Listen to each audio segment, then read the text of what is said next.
Mother Knows Death, starring Nicole and Jemmy and Maria QK.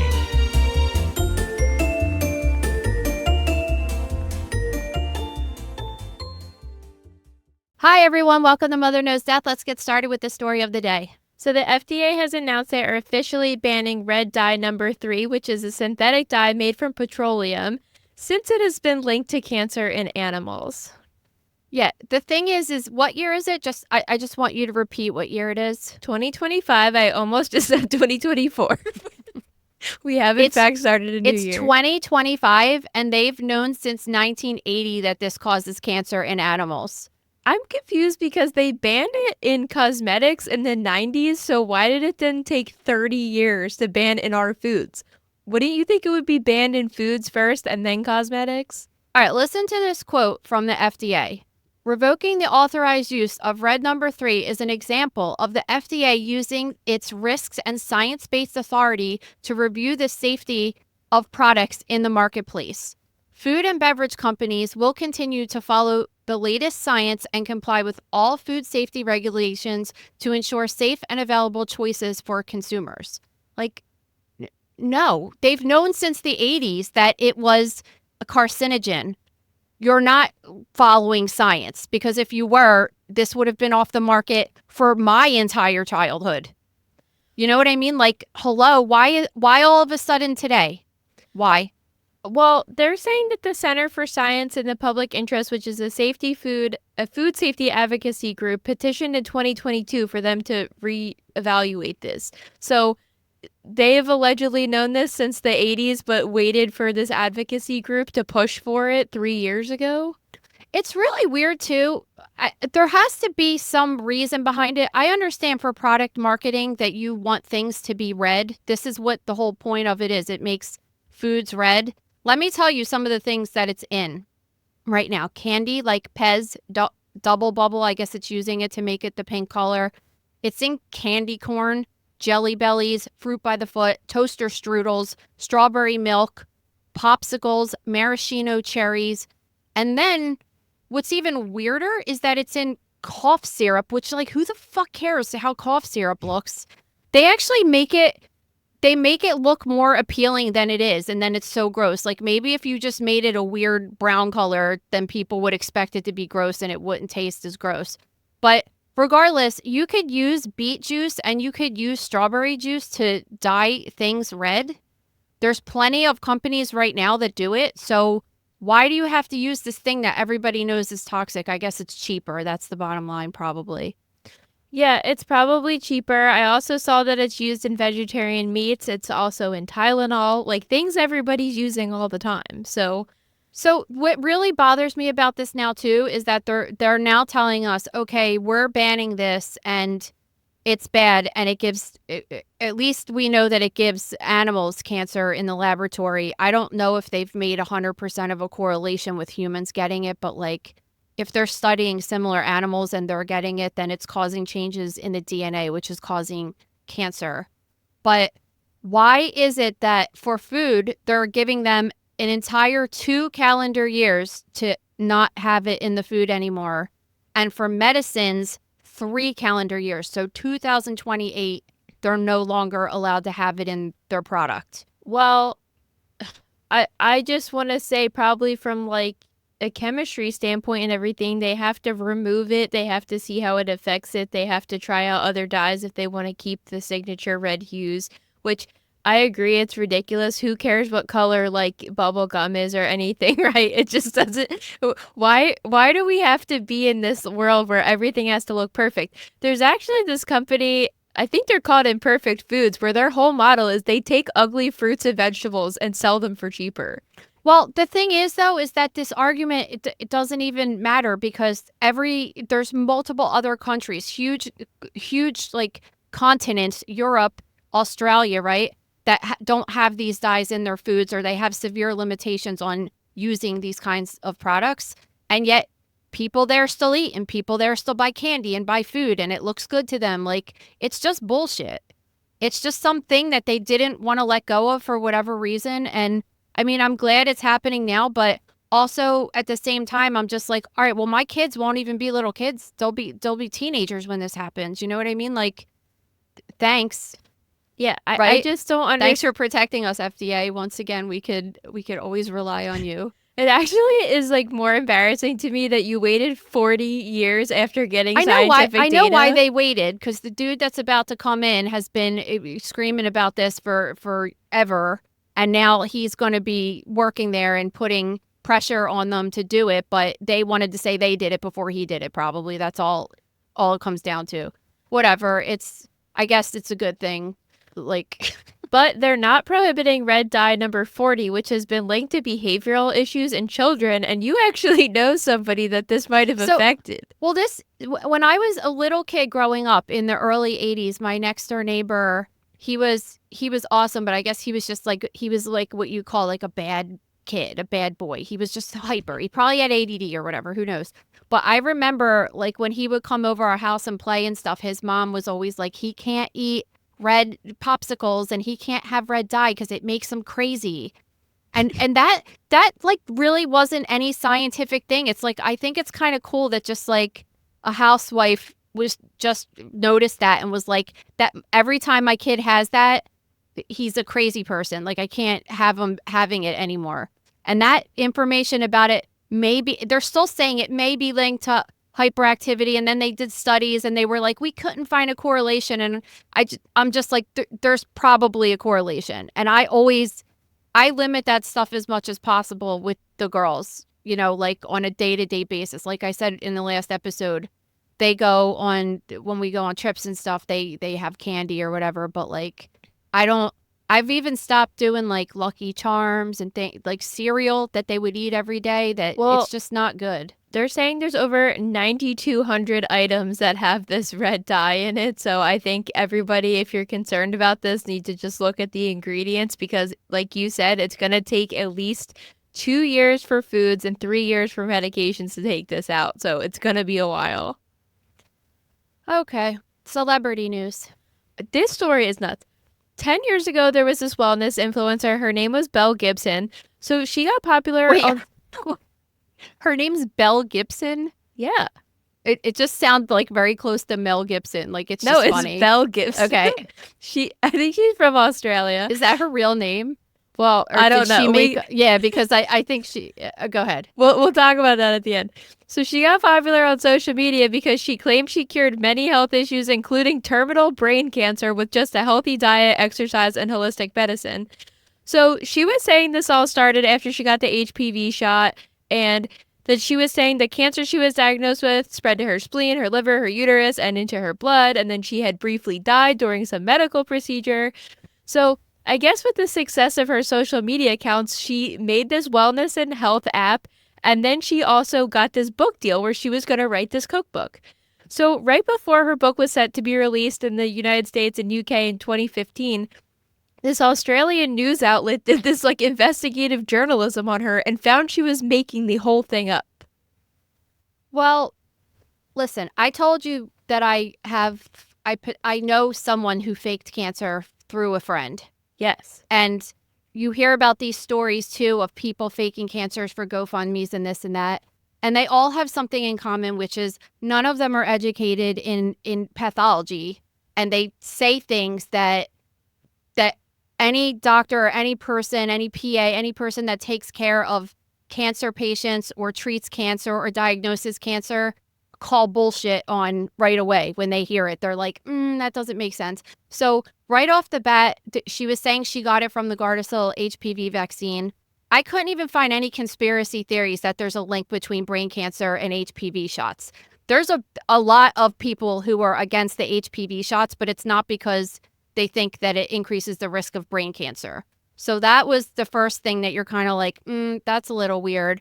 But then she said she had brain cancer, which the most common one would be glioblastoma multiforme, which is called a GBM. And they're they're deadly cancers. Like really, if you have a diagnosis of that, only 1% of people live 10 years after that. So think about that. It's just a really deadly cancer. Most people that get it die within a year or a year and a half of getting diagnosed with it. when you talk about different cancers and like regular people don't realize this, but certain cancers behave in a certain way. Glioblastoma typically does not metastasize. It's kind of rare for it to metastasize or spread to other organs. So right there, that would just be rare if that happened anyway. But almost all of the time when it does, it goes to like the lungs or the liver. I don't know if there's any documented cases that it's ever metastasized to the uterus. That's just outrageous. So when I hear that, as soon as I read that, I was like, yeah, bullshit. For a person like me or anybody else that works in this field, you know? So what made them kind of decide that she was making this up? Because I think like if you heard this, you wouldn't really think anything of it, you know? So there was multiple red flags, like everything you were saying, and I guess medical professionals questioning it. And then she had, been bragging about all these charities she donated to. And they were like, we've never gotten money from her or anything. And then when they called her out on it, she did admit she made it all up. Why did she do that? I mean, obviously, like she made a career out of it. So was that the reasoning or? This chick is so whack. So I sent you She's out of her fucking mind, actually, that video you sent me earlier. Yeah, I sent you this clip of her on 60 Minutes. And I can't even, like, kudos to this reporter that was interviewing her because I would be losing my mind. They asked her simple questions like, how old are you? And she was like, well, I was raised to believe I am currently 26. And the lady was like, that? Well, the reporter was just like, how old are you? This is a basic question. And she just kept dodging the question. It was so weird. And she's like, and then the reporter's like, well, on this paperwork we have, it says you're 23. And then she's like, yeah, I am 23. It's so weird. But then she said, well, I don't really know anything. This is the first time today that reading this article that I even heard of this lady. But she said something along the lines of she's had 4 different birth certificates that had different birthdays and stuff. And names. She said she had 4 different names. Yeah. So Belle Gibson is probably not her real name. No, it's probably not. But then according to this article, she was hit with $1 million in fines after a federal court judge found that she knowingly deceived cancer patients. Also in this 60 Minutes article, they were inquiring, like, how do you feel knowing that you possibly steered some cancer patients away from getting actual treatment because you were saying that your holistic methods cured you? And she was saying that wasn't her goal and she didn't know that would happen. What did you think was going to happen? So I don't know. Anyway, why this is relevant today is because those reporters had written a book about her called The Woman Who Fooled the World. And now Netflix has taken that book to inspire a new show they have coming out in a couple weeks called Apple Cider Vinegar. They said the show is not an exact retelling of her life, but it has definitely been inspired by her story. So it's not a documentary. It's more. It has actors in it. So and I believe the main character has her name, which is probably not her real name, but I think the main character's name's going to be Belle Gibson, and then it's going to be loosely inspired off of this book. I'm going to make up a fake name instead of, let's think of like a popular Hollywood heartthrob, Brad Pitt. I'll make my name Mad Pitt. Like, it's just so outrageous. If she really did take the name from Mel Gibson, that's kind of a wild person to take a name from. I don't know what you would be thinking. Honestly, obviously reading the story, you're like, okay, this person's like not all there. Something's not right. But when I watched that 60 Minutes clip, I was like, wow, this is really a person that, like, if you were exposed for something like this, would you ever then go on television to talk about it? No, but I mean, some people just, they negative press is good press. Like, they just don't care. What press? So I looked up her cookbook and there was a listing for it on Amazon, but it says it's out of print and it doesn't look like you could buy it. You could probably get it on eBay. The publisher got like a lot of shit because I think it was Penguin or one of these huge publishers that was just like, how are you publishing a book on a fraud? I mean, I guess the thing is that you sign on a person from social media and stuff. It's like no one at the book company, surely, based on our experience, is like doing all this legwork behind the scenes to be like finding out if these people are their stories are correct or medically accurate or whatever, right? It's just Yeah, I mean, they're certainly not giving you a background check or being like, hand over your medical records so we could confirm you're not making it up. yeah, they're just signing way too many people and doing way too many books. Like they just don't have the resources to do something like that. So I mean, I kind of don't blame them if it. Why would you like? Just in good faith, why would you ever think that somebody would be making something like that up? That's the thing. Well, I don't I know, mean- but it's kind of this thing we've talked about before. And in the gross room, we've had an interview with a forensic psychologist who explains that people like this just start off with really small lies and then it eventually progresses into something like this. And she probably loved all the attention she was getting for it. And it just kind of spirals out Well, of control. It's a form of Munchausen's, you know, just Yeah. like you enjoy the attention for being sick, which is it's just so gross for regular people that are dealing with cancer that someone would actually be trying to. I mean, this woman profited off of it and then didn't even put any of. I mean, she wasn't even donating all the proceeds, but she didn't even donate the little bit to actual cancer patients. But Well, this is reminding me, I told you I watched that docuseries about the Grey's Anatomy writer, Elizabeth Finch, and how she basically started telling everybody she had this really rare bone cancer because it's something that not a lot of people have knowledge on. She was most likely not going to run into anybody that had the same diagnosis as her. And then it kept escalating where there was a shooting at a synagogue. She said it was her synagogue. She had actually never been in that area before and all this stuff. And then it just blew up in her face. So they made this documentary exposing all her lies with her wife and everything, saying, I truly married this person thinking they were a cancer patient, and then I married them only to find out they were lying. And, you know, she's still getting criticism because she's still active on Instagram, which is unbelievable. I would go into hiding. And she was posting about the LA wildfires, and everybody's like, why would we believe your account of this tragedy when you've lied about everything else? oh my god, And why would you have to go into hiding or something? If I don't know. I guess it's part of it that you just don't understand. listen, what but you, do you is wrong. are you're a fairly, let me state that, fairly normal-minded person that you would care that people thought you were an asshole and stuff, like when these people aren't thinking anywhere near normal, you know. So They're not that- embarrassed in the slightest. It's the weirdest thing ever. no. All right, so Kate Middleton news on Tuesday. She Wait, revealed, are we allowed to talk about Kate Middleton? Because people they want to like cut our heads off when we talk about Kate Middleton. There are just certain topics, which I will say the royal family is one that people get so angry about on social media. Really, they hate the other one so much. Hate, like they just like want these people to be banished off the earth, and then if you say anything about Kate having cancer, they're just like, you know what I mean, like freaking out on you that you're exploiting her and blah blah blah. Like it is kind of comical, actually. Well, we had that story talking about a theory that she was possibly faking her cancer.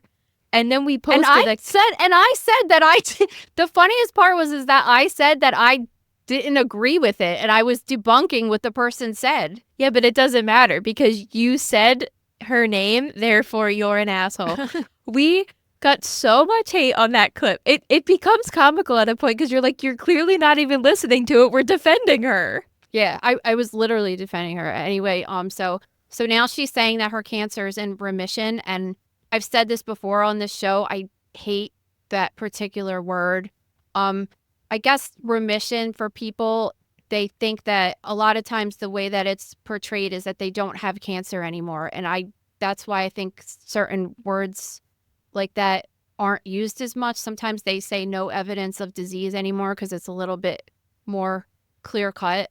But when you're in remission or there's no evidence of disease, it's exactly what that says, that there's no evidence that you have cancer right now, though. That's the most important thing to know, is that it's right now.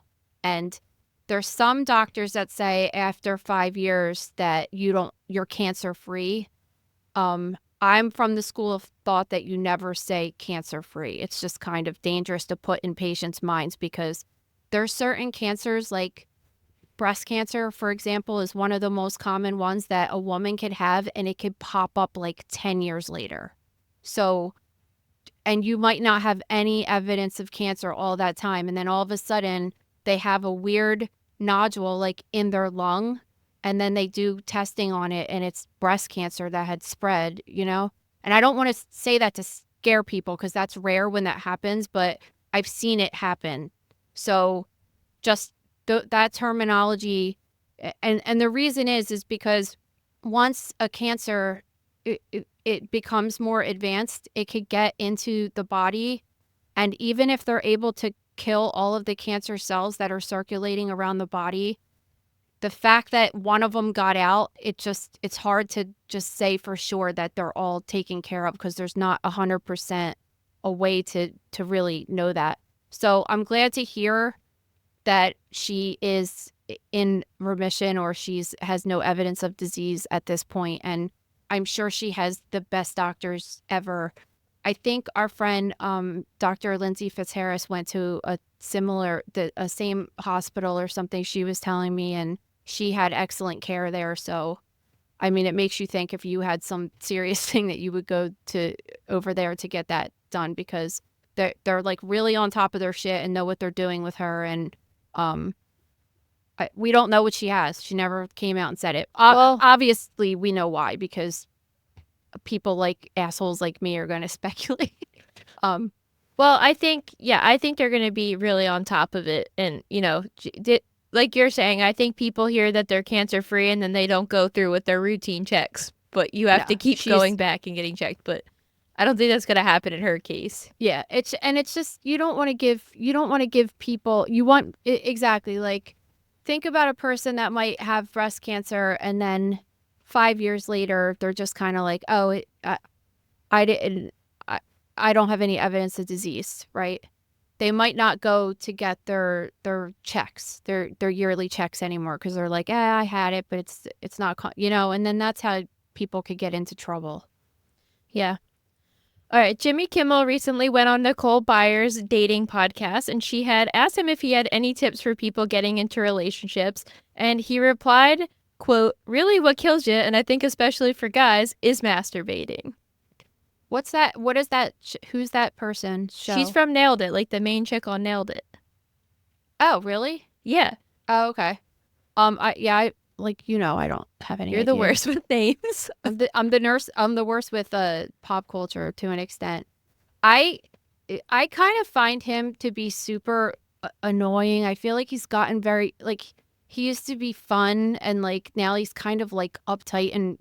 But this comment, I agree with him, honestly. Like, I think not stop masturbating necessarily, but I think he brought up a point of pornography, and that it's very easy for men to just be in these relationships between OnlyFans and pornography, that it's kind of like they're getting what they need to get off, and they're not going out there and trying to find a relationship. This is if a person wants to find a relationship, I guess. But shit is just outrageous now. There's like dolls you can get, and you could use apps and all this stuff. So it's like if you don't want to deal with the naggy wife, then I mean, it's like it's a good thing. But that just is loneliness and everything, and whatever I think people want to do. Excessively watching porn could set up really false expectations for a sex life with a regular person that's not a porn star, right? Personally, I think it's more just like the why go out? Like, why would you date 5 different women and take them out? You have to pay for them to have dinner, and then you have to talk to them, and if they suck, you got to hang out with them the rest of the night and all this stuff. And now, like, there's all like women are like not doing stuff like that as much anymore, and also like there's a high probability that the chick's not even going to go home with you and like at least give you a blowjob or something. So like, why bother with all that? Just like stay home with your porn bot, with attach it to your app, and just like get off that way, and it's free, But then people aren't making connections with humans, which eventually, maybe when you're 60 years old, you don't want to be doing that anymore, and you're like, wow, I wish I had a lady to go to the casino with and stuff like that. You know what I mean? Well, that's my theory. He said he told 2 of his friends this theory of his, and then they found their wives a month after they stopped masturbating. Which is like, if that's true, it's kind of amazing. But I 100% believe it, because if a guy stops masturbating, like the next day, he's going to be like, oh, I got to go out. I got to go like meet somebody, let me go to like a hair salon or something. I don't know, where you can meet a woman really easily. And the mall. We always had that with like my friends and I when we were younger. Like where could we meet guys? Like obviously, like we always said, Wawa was like the best because there's like the cops and the firemen, all the like blue collar, like hot construction workers and stuff are all getting their coffee in the morning. It's a very good place to meet men very early in the morning. Home Depot, good place to meet dudes. Like just look all cute and be standing in an aisle with like electric wire and just be like, I know what I need. I saw a video on Instagram recently that some woman did that. She was like, "Can you help me with this?" And then they ended up getting married or something. Yeah, it's like it's kind of genius. Or but where could men go that they could be in a situation that a woman might see them and be like, I could help you. Well, I'd say like Michael's or something, but I'm obviously a married woman, but like I also go to Michael's like looking my most disgusting self because I'm just buying like thread or crafting supplies. There's a fine line though. You don't want a dude to be at a store that's like a little too feminine because you want to be too obvious. Yeah, like if they're like looking at panties in Victoria's Secrets or something, you might be like, okay, why is he in here? This is weird. Well, yeah, I would say like Home Goods, a craft store, like places that are more woman heavy, but not too feminine is what I'm getting at. Also, if you follow Patty Stanger's rules of meeting like a wealthier guy, she says go to a really nice restaurant and sit at the bar in a really nice outfit. Yeah, maybe, but like, see, for me, I don't follow those rules because I'm not a bar person. Well, and I don't want to be. I actually don't want to be with a bar person either. So like that to me is, yeah, coffee shop. I guess you just want to get like the Wawa is that's my theory, and it worked for me. The guys are all like sweaty and dirty and in their uniforms and stuff, and they're like tired, and it's good. It's hard for us to talk about this subject though, because you met Gabe at Wawa. I met my husband at a bar the old school way. It's just like people don't really just have meet cutes like that in person anymore. So like you have to think of dating in the day and age of technology. I understand that people do that, but there's really no reason that you still can't meet people in person because there's, you know what I mean? Like you're still going out in public all the time. I just think that people are a little bit more reserved now, and it's just easier to. Like I said, like back in the day, you would just go on lots of dates and find the person that you were attracted to and stuff. But now, and a lot of times for people that can't or don't want to settle down because they're looking for like a perfect person, it's like think about, let's say, for example, think about when Mama and Papa were younger.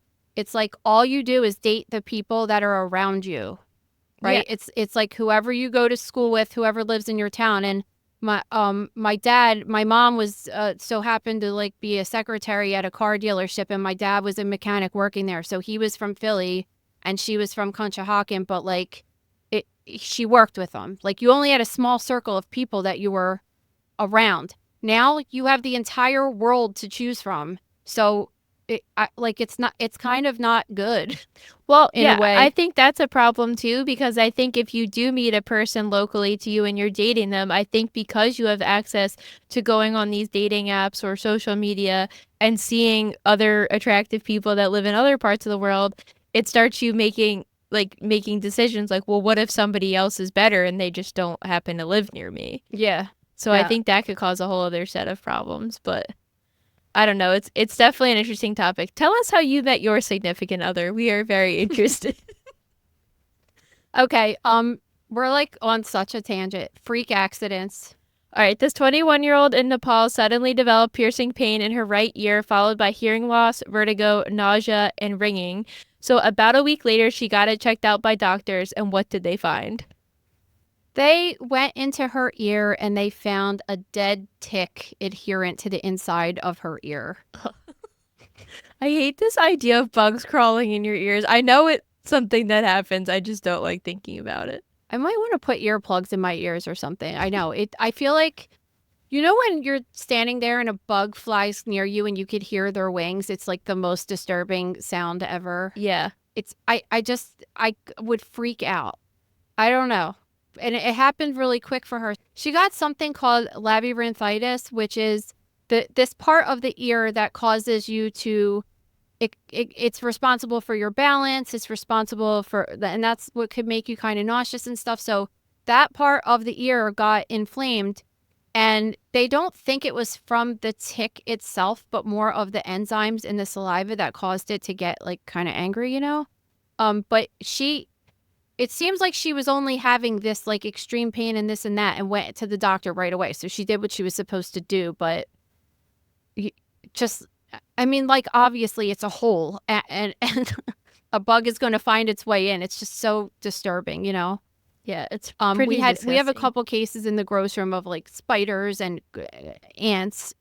Ants are so gross too. Like, This episode is brought to you by The Gross Room. guys, we made a big announcement yesterday in the gross room that we are having the chance for 2 gross room members to go to dinner with Maria and I in Philadelphia next month. Yeah, so the dinner is going to be on February 26th in Philadelphia. If you are a gross room member, you have a chance to enter the contest. All you have to do is go on the post and tell us why you think you should win the chance to go to dinner with us. We're loving reading all of the submissions so far. They're super cool, and we're so excited to do this with you guys. Yeah, so go to thegrossroom.com to sign up. It is only $5.99 a month. Okay, true crime. All right, so back in 2016, this Texas cop was accused of putting dog feces in a roll and leaving it for a homeless man to eat, which thank God he did not eat. And then that same year, he was accused of pooping in the woman's bathroom at his police department and smearing it all over the toilet seat afterwards. The fuck is wrong with this person? I don't know what could possibly be going through your mind, but obviously this doesn't seem like the characteristics of, a police officer you want on your force. So he ended up getting fired in 2016. Then he appealed the firing in 2019. He got rehired. And then in 2020, he got fired again when the judge upheld the decision to fire him. So now there is outrage because he's been hired at a different police department 150 miles away. Why would you want your picture all over the news like this for something like this? I don't think people are thinking about that when they're doing it. And he didn't admit, he kind of admitted to doing it, but he was just like, oh, it was, you know how when you watch Happy Gilmore and he's about to like, I don't know if he was going to hit Bob Barker with like a rake or something. He was about to like stab someone with a rake. And he went up to the girlfriend because he was supposed to be on good behavior. And he was just like, oh, I was just throwing it in the woods so it could be with its family. Like, that is what this story sounds like to me. He's just like, oh, I put the poop in the bread in a container for the homeless man to discard it. Like, what? Who would do that? Exactly. Nothing even makes sense about it. And obviously the guy didn't eat it just because you're homeless, you're not a friggin' moron. Like, it smelled like shit, and dog shit smells the worst of all shit. Oh yeah. I'm a connoisseur of shit because I've been around it so much, and it just is the worst smelling shit in my opinion. Well, and like picking up a freaking sandwich and putting it up to your face, I'm sure you would have realized that it had shit in it. Yeah, so the new department is saying that basically they did a background check. They're very aware of his previous actions, but since they hired him in late 2023, he's been a great cop, and there's nothing to question it. So yeah, nothing to see here. I don't know. I think this is disturbing behavior of a law enforcement It is, person. and you can get sick from that. It's fecal oral contamination with animal poop. I mean, dogs have parasites, bacteria.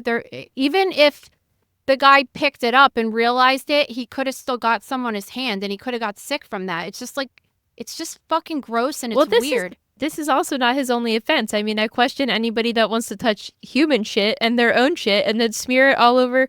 Why are you going in the women's bathroom and taunting the women in the police department? It could be the same. Listen, this exact story happened at Acme. Like, how did poop get on the seat and on the floor? Like, maybe he was just squatting over the toilet. Well, you have a pretty good story from one of our dear friends, Laura Lee. So Laura had me crying yesterday. Should I read the text? Just read the text. All right, because I think that like I'm reading this, and she doesn't normally like send me a bulk of text, so it's it's a long story. Don't say the teacher's name though when you get to that part. Okay. I won't say the name of the place either. But she says, When I was 19, I worked at a deli in Williamstown, New Jersey. It was next to a nicer trailer park on the Black Horse Pike, which is like, okay, Laura. There was this couple who was probably in their 50s. The guy was a little off, and they would come in on the 1st and the 15th of the month. I could only imagine that he wore boxers or no underwear at all. One day, my coworker and I were either making meatballs or frying eggplants or doing some other thing that kept us distracted enough not to notice that he had come in, not ordered anything, and gone into the back room. The deli wasn't big. It was just a deli counter floor in the back room where we had mops and made the meatballs and stuff. We walked into the back room, and so he's just standing there staring at us, and we were like, "What are you doing back here?" He got nervous and said, "I gotta go," and left. Not long after, we noticed that there was a poop log on the floor. That's what she called it, a poop log. Okay. Now, there was definitely not enough time in between when we noticed he wasn't there and when he pooped that he could have taken his pants off. So we imagined that he just let... I just keep... Oh my God, I'm crying. I just keep picturing Laura tell this story, which is like, we should have just had her on to tell it because it's even freaking better.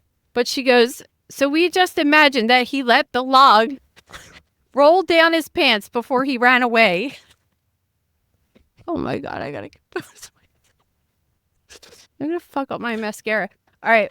Luckily, we had the wife's phone number. We called her and said, "Your husband pooped on our floor, and you need to come over and clean it up." She was embarrassed, but she came over and cleaned it up. Then she says, in retrospect, I think the funniest part was our reaction to the lowly turd sitting on the floor. We were yelling at the thing like it was going to bite us or something. She literally had to cut this and edit it 'cause she was crying for 5 minutes. So wait, I gotta... So something else fucking hilarious happened because of Laura too. So how did it start? All right, it started yesterday with we picked the kids up from school, and one of my kids said that a kid in her class got yelled for saying something inappropriate in school. And she didn't want to tell us what it was, and she was being all like, "I can't say it." And we're just like, "Just fucking say it and tell us what the kid said." No, and she's all like giving us code and trying to like make us figure it out and stuff. We can't figure it out. And then finally she said, it's a bird, and then another And the second word starts with a T. And the second word starts with a T. So I was just like, cock something? I don't know. A bird, like a bird. Like, what curse words begin with a bird, right? And it was like, no. And then I said, "What's the fucking bird?" Like, it was so ridiculous. And then finally she's like, "It's a hawk." And we're like, "Oh, what are you talking about?" Literally had no idea. And I was like, "Well, just freaking say the word." And then she finally says, "hawk too." And I was like, this is just fucking great that this is what children in 6th grade are saying out loud, right? So anyway, it was funny. And then it went down this road of like, oh, well, at least I didn't say Blumpkin, right? So I'm like, what the fuck is Blumpkin, right? So then she goes, Laura taught us that it's when you poop on someone's chest. This is my best friend. One of my best friends is telling my children about this, right? I don't even believe them. Well, no, I do. I do. So, okay, so I'm like, okay. And in my mind, I'm thinking like, oh, I know another term about that, but I guess they have other words these days. I don't know, right? So then Maria whispers in my ear, like, thank God they don't know about Urban Dictionary or whatever. And I was like, no, Urban Dictionary is still a thing. I've seen it, right? So, of course, last night I go I'm telling my husband this whole story. And he goes, a flumpkin's not when you poop on someone's chest. It's when someone on the toilet, you're giving them a blowjob. And I was like, what? So then I go on Urban Dictionary, and he was like, you need to look up Cleveland steamer. Yes, that's what I thought it was too. So then I screenshot both of them and sent it to you. It said a classic mix-up. I still haven't even texted her and yelled at her, but she'll probably listen to this episode before I get a chance to do that. But I'm just like, that's great. So now I gotta pray that my children don't say the word Blumpkin today at school before I could like sit them down and like, I already had to explain to them the Hawk 2 situation, which is funny because actually Laura's kid heard that in school too. So this is like a thing that 12-year-olds, 11-year-olds are talking about right now, which is awesome. But yeah, fucking good story, man. It's a real friend teaching your kids, you know. I'm like, you can't even get it right. Fucking Blumpkin. Could you imagine? Because listen, a lot of the teachers at the school are like around my age. So they know. So they know. At least, like, I didn't know that one, but I know a lot of them. Dirty, whatever. Well, when I was in middle school, we had Urban Dictionary, so yeah. there was everything. I know them. So, but I didn't know that one. But I'm like, like Ricky knew right away, so I'm like, if they say that, there might be, it's like the teachers know what Hawk 2 is, like they know what's going on. Everybody knows what's going on. So like, just keep your fingers crossed that one of my children don't use that word in school today. Well, now since she's in hiding because oh of her God. weird crypto scheme, maybe the term will go away. Oh my God. Yeah, I don't even know what's up with that. She shouldn't even have had 5, like, just don't get me started on that, please.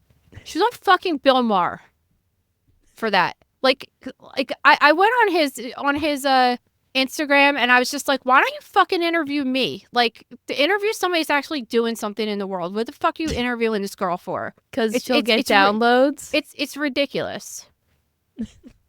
And she's not, like, going back to your whole porn theory, it's like she's not saying anything mind-blowing. Like, okay. Like, yeah, but people have very small minds, and that's what they like. Clearly. Okay. I'm trying to, my whole, like, face is wet. Okay.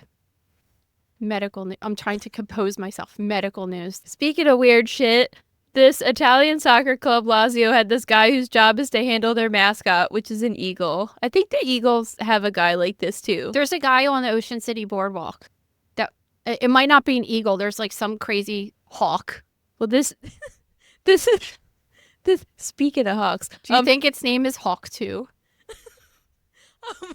This guy's job is, his title is a falconer. So the falconer for this soccer team, he basically got fired because he posted pictures of his penile implant on social media, and they did not want to be affiliated with somebody like that. At first, I thought, I don't know what I thought. I thought maybe it would have been like the actual implant, you know, like the foreign. So when you get a penis implant, they do it for people that have erectile dysfunction, but I guess you could get it for cosmetic purposes too. But the erectile tissue that's in the penis that normally fills up with blood to cause an erection, there's these 2 caverns inside of the penis. There's like cylindrical, like a tube thing inside of the penis, right? And they put these cylinders up inside of these tubes, and these cylinders could then be filled with saline, so they could be, you know, because you don't want to walk around with an erection all the time. So they get hard, they get soft. Like, you fill it up with saline, it gets hard, put it down when you don't need the erection anymore. And I thought that maybe he would be showing a picture of the penile implant, which I just was like, okay, it's kind of weird and inappropriate, but what's the big deal? But now I'm seeing he posted an Instagram story with a video of him like full frontal or something like that. Yeah, it's not a picture of the implant, it's a full on dick pic. Yeah, and that to me is kind of weird. I mean, it was a private account.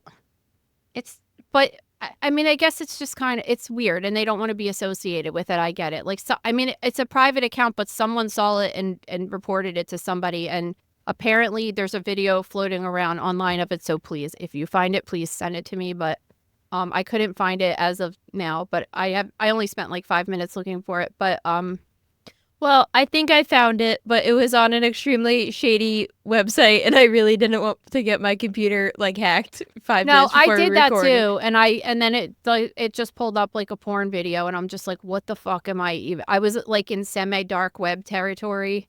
Remember when Lillian, you were going through her iPad search history, and she googled like, "How do What- you get on the dark web?" Yeah. or something? Yeah, it was like, how do you get on the dark web? And I was like, why do you want to go on the dark web? She's like, well, I don't understand what it is.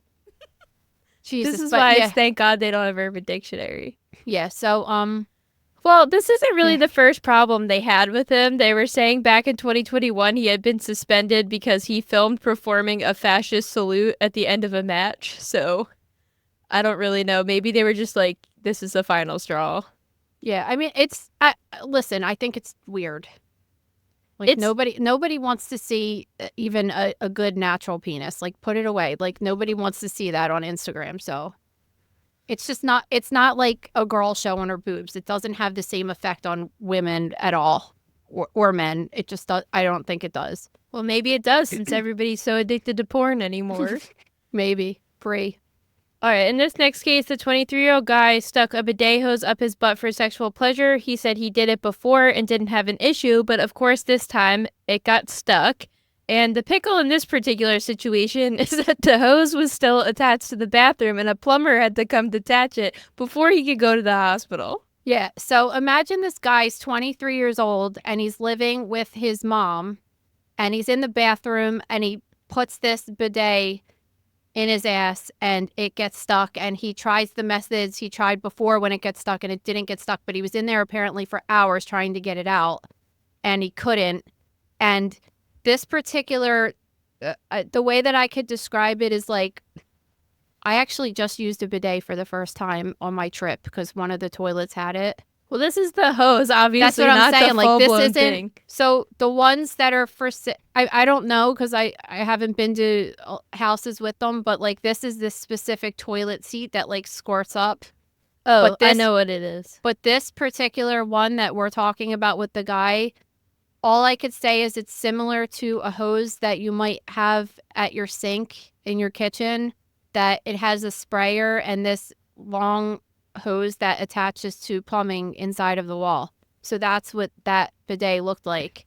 It almost looks exactly like that, except it's all metal. It's not a plastic handle, and the hose has that metal ring around it as well. So he was stuck and he called his mom and I mean, I guess she tried as much as possible and they couldn't get it out. So they had to call the plumber to detach it from the wall. And then the photo is when he goes to the hospital that there's like the hose from the bidet is sticking out of his ass and the thing is stuck up there. If you just called an ambulance, would they be able to like cut it off? Yeah. Yeah, they would have. I mean, I don't honestly like the way that those things attach into the wall is I would have I mean, that's what they did. The plumber it doesn't look like from the photo that the plumber actually unscrewed it from the wall. It looks like the plumber cut it. Oh, But okay. I could see, you know what I'm talking about when there's metal outside of a hose? Yeah. Maybe the woman didn't have something strong enough to cut through it or something. Like I don't really know. Maybe she thought that because that I guess that is a possibility. If you cut it, that water could come out. Like I'm not really sure. I see why she called a plumber, I guess, but they were able to get it out by putting him under anesthesia and just stretching his anus open and getting it out like carefully. And it caused a lot of inflammation and some scratches inside of his rectum, but otherwise he was fine.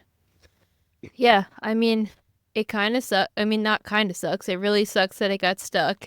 It sucks that the plumber had to witness something like that. All right, so so this story is crazy in itself, but then I have to. So whenever I do a post in the grocery room, I write a question underneath, or oftentimes, not every single post, but I write a question underneath to ask members, like if they've ever had to. This one was, do you ever have to call the authorities or something, or like a person to come to your house, a professional, because of something that was like really embarrassing that happened to you? And I was saying, once when I was a kid, our toilet clogged And then mom and pop called the plumber over, and they found a broken pencil inside of the toilet, and the pencil kind of went across the hole at the bottom of the toilet, and there was like a bunch of tampons wrapped around it. And Why that are you was guys flushing tampons? because that was like, I don't know, that was back in the day. I mean, I don't do it at my house, but You had no problem doing it at your parents'? Nobody ever taught me not to, so I don't know. I just did. I just thought that it was embarrassing. So one of the members wrote that a similar kind of thing happened to her, that her and her boyfriend were having sex when they were teenagers, and they were flushing the condoms down the toilet, and then the plumber came and found like this big glob of condoms Oh my God. in the toilet. But another one was a woman and her husband were using handcuffs to have sex, and they couldn't find the key, and then she had to call his brother to come over and like get him out of it, which is fucking hilarious. Okay, what's the next story? A trans woman went viral after having a procedure done to remove some of her ribs, which they let her keep after the surgery, and now she plans to make a crown with them. The picture's so gross. It's just like a biohazard bag, and she had 6 ribs removed. 6.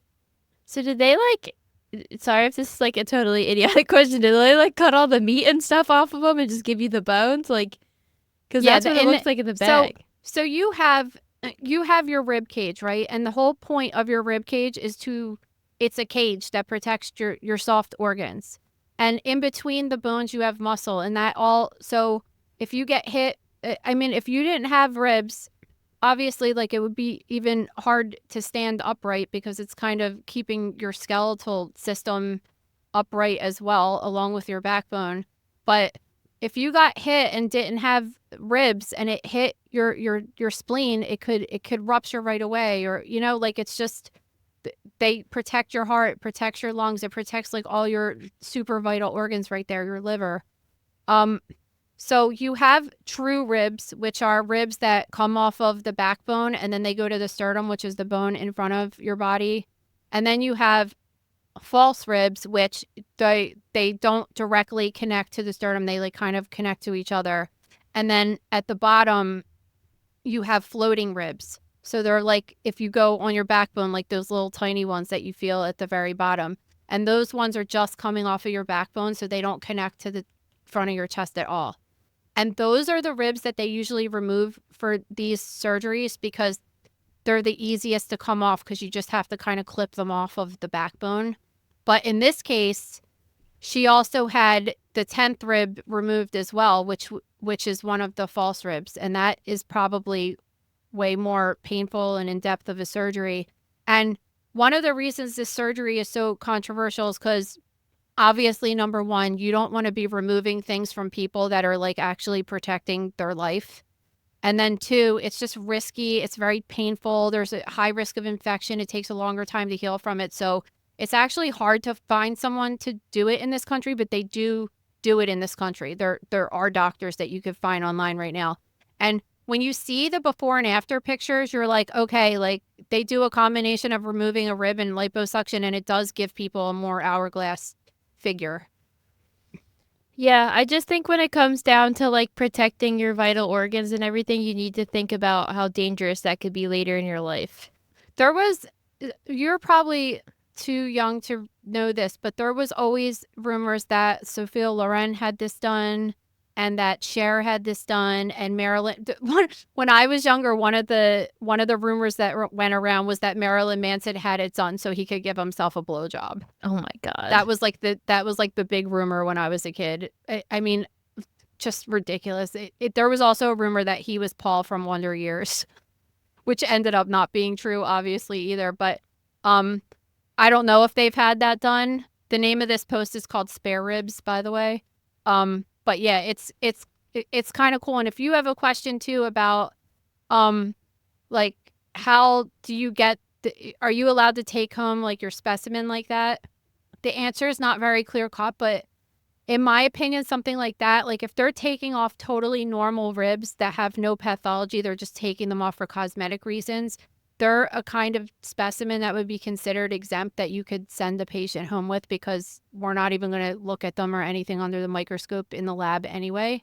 Like if we got those in the lab, we would just describe them as bones and then discard them with the medical waste.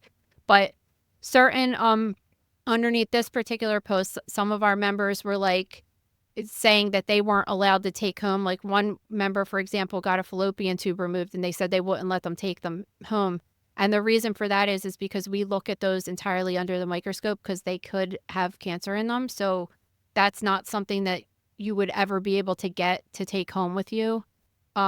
Kids back in the day used to be able to take their tonsils home, but they don't allow that anymore because you could get cancer in your tonsil too. But bones like this, if you get like your hip removed, even for technically you have pathology because you have osteoarthritis, sometimes they still would let you, if after the pathology lab at least looked at it, because we might not even cut those. But like teeth, things like that.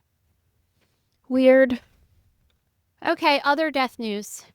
This chick on TikTok was diagnosed with a rare form of cancer and had to have her arm amputated. And then after the procedure, her family and friends facilitated this funeral viewing for her amputated arm. And it was in what seemed to be a little hospital bed, propped up on a pillow and partially under a blanket with some flowers. I think this is genius and it's hilarious and really, has anyone ever done this before? I don't know about that. I don't know. And she videoed everybody, like her friends and her family that were in the room. Everybody seemed to find the humor in it. And, you know, it's a really emotionally distressing thing probably for her to lose this limb and be going through this cancer treatment. So at least they could find some humor in it and make light of an otherwise pretty shitty situation. Yeah, I agree. She had a cancer that was called synovial sarcoma, and it's a really rare cancer. And unfortunately, it usually occurs in younger people, young adults, or even teenagers. And it got its name because the synovium is usually the tissue that lines the joints. And when this tumor was originally named, they were most frequently seeing it in the joints. So they just decided to call it synovial sarcoma. But that's not actually the case. It doesn't arise from the cells of the synovium that line the joints, so you can get them in other organs too, but it is most common to be seen next to the joint, and she had it in her arms, legs, most common places to see it. And it is a really rare cancer, but she had to, and you could see in her videos that she had to have chemotherapy, and this whole experience for such a young person to go through is just really upsetting. But one thing that I wanted to tell you is that we've had this request in the lab several times that when a person gets their limb amputated, that we send it to the funeral home. Oh, interesting. Yeah. So, in normal circumstances, we would keep the limb and we would do what we do with it in pathology, look at it under the microscope, and then we would keep it for about a month, and then we would get rid of it and just incinerate it with the rest of medical waste because it's too bulky to put in a jar of formaldehyde because it's huge. So we keep it in the refrigerator. We usually have a limb refrigerator, which I know sounds nasty, but we do in the pathology lab, or we would bring it down to the morgue and put it in the morgue with the bodies. But some people in some religions, they want their limbs back. So I'm thinking that and I can't really see a great quality of the video, but just because she has it out like that and pathology had already had to look at it and stuff, I'm thinking that she had it sent to a funeral home and had it embalmed so it could be out in the air like that and not decompose. But I don't know that for certain. Did you notice though that the skin on the hand was very saggy? Like it almost looked like an old person's hand. Yeah, I don't really know what she did with it. Because is she in America or you don't know? I don't know off the top of my head. Yeah, because I don't know if she's in America. I'm just saying for the rules here, like we were just talking about with the patient that got her ribs back after she had them removed. If a patient came to us and said, I want my arm back, the only way that we're releasing their arm back is through the funeral home. We're not giving it to them directly. So just because there's too many legal implications with that. Now, if she's not in America, that could be a totally different thing, but it would have to go that route as far as I'm concerned. Yeah. Yeah. So, but I think it's pretty cool. All right, let's move on to questions of the day. Every Friday on the @MotherKnowsDeath Instagram account, you guys can head over to our story and ask whatever you want. Have you had an experience that solidified your passion to work in path/forensic path? I would say probably just being in school. I mean, really just being in school and learning about the microscope and learning that you could look under the microscope and get a job doing that. I think that that would be like, that was like the pivotal point where things changed for me. As far as pathology goes, I mean, it just kind of evolved from there because I was, that was the first thing is like, oh, you could get, because I guess in theory you could get a job looking at the microscope doing other jobs. But the jobs that I learned about, because I was interested in just healthcare, that you can look under the microscope is to look at cancer cells under the microscope. So I just, it was just like it all kind of fell into place after I fell in love with the microscope. All right, next. Do you think hair grows in the casket? No, it doesn't grow in the casket. It can appear that people's hair grows when they die and their fingernails as well, because when you die and you start the mummification process, your tissue starts to shrink down to your skull. So like right now my hair looks this long, but like if it was shrinking down, you know what I mean? Like it just would appear to be longer. Same with your fingernails. Like if your hand shrinks, your fingernails look longer than they really are. All right, last. What did you get each other for Christmas? God, that was so long ago. It's like 3 weeks ago. I tried to get you something and I couldn't get it, but like I don't want to tell you because like I don't want to give up. So that's I'll tell you the whole story later once I get it. I But, got you the La Crusade. I got you a JFK presidential pin, and then I got you that awesome fabric cutter thing that we saw at Joann's. That oh one yeah, day. the electric scissors. Yeah, those things are awesome. Yeah, I forgot I had them because Lilia just wanted to cut the neck out of her shirt. Damn it. Anyway, what did I get you? I got you some sweater that you really wanted. I have this sweater that she really likes, and I got it from like Anthropology over a year ago, but I found it. So that was like a good find. Yeah, Because she wanted to keep mine, and I was like, no, you're not keeping this. This is like the best shirt. Well, the day we got home from being on Elvis Duran, I was like, I had that like big white cardigan on, which is super nice, but we were eating lunch and I was scared of getting something on it. So you were like, just run upstairs and grab something. So then you went up in my closet and grabbed one of my good sweaters to put on because you didn't want to get yours dirty. First of all, it's like kind of a polo type of short sleeve shirt, and it's all black, so you could relax. So, and you don't have like regular t-shirts. Everything you have looks nice. So what am I supposed to know the difference? Anyway, I put it on and it fit me really nice, so I was gonna contemplate stealing it, but then you specifically said don't steal that shirt. Like you read my mind. No, because it's like a good shirt. That's why. That's like one of my good shirts. So, so I found that for her. And what else did I get you? I got you that Barbie book, the Barbie fashion You got me that book. really cool Barbie book. You got me a couple really nice pieces of clothes, and then you got me a really cute winter hat. I've only worn one so far, but I want to wear it more. I need to go to more like cute, you need to wear it places. More. Yeah. So that's it. Wasn't anything crazy this year. Like, I mean, my La Crusade is so good. It's like it's this one that I've wanted for a long time because it's my color of chiffon pink and it's a heart.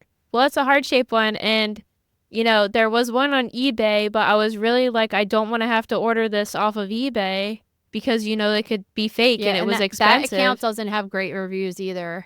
And no, yeah, and I guess I would be scared it would be fake. So then when I was looking it up further, some like British department store had it, and I was like, thank God, because at least it's a like legitimate store and I don't even have to worry about it being fake. I should go on that website and see if they have more stuff in my color because it's a hard color to find now. Yeah, they did have a decent amount of stuff. Oh, I'm gonna do that this afternoon. But yeah, nothing crazy. Just we know each other, so we usually just get each other like clothes or like little things we'll like. And then it's nothing mind blowing. But I did put a bow on the towel warmer and put it under the tree, and Gabe thought it was hilarious. He was just like, "What's this?" Yeah, I think really this year, like Gabe got the best presents for us. Yeah, like you know what I mean. Normally, because he got us our banners that are our background now. We usually give the best presents, but I was like kind of surprised with all the good. And then he got us those good shirts too. Yeah, I was mind blown by the gift giving by the husbands this year. It was pretty good. Not that they don't do a good job typically, but this year was above and beyond. Yeah, it was good. All right, well, thank you guys so much. If you have a shocking story or you find some weird news story, please submit it to stories@motherknowsdeath.com, and we will see you guys next week. See ya. Don't forget to sign up for the giveaway. Thank you for listening to Mother Knows Death. As a reminder, my training is as a pathologist assistant. I have a master's level education and specialize in anatomy and pathology education. I am not a doctor and I have not diagnosed or treated anyone, dead or alive, without the assistance of a licensed medical doctor.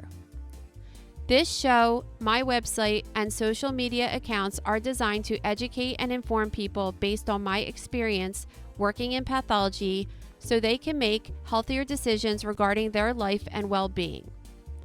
Always remember that science is changing every day and the opinions expressed in this episode are based on my knowledge of those subjects at the time of publication.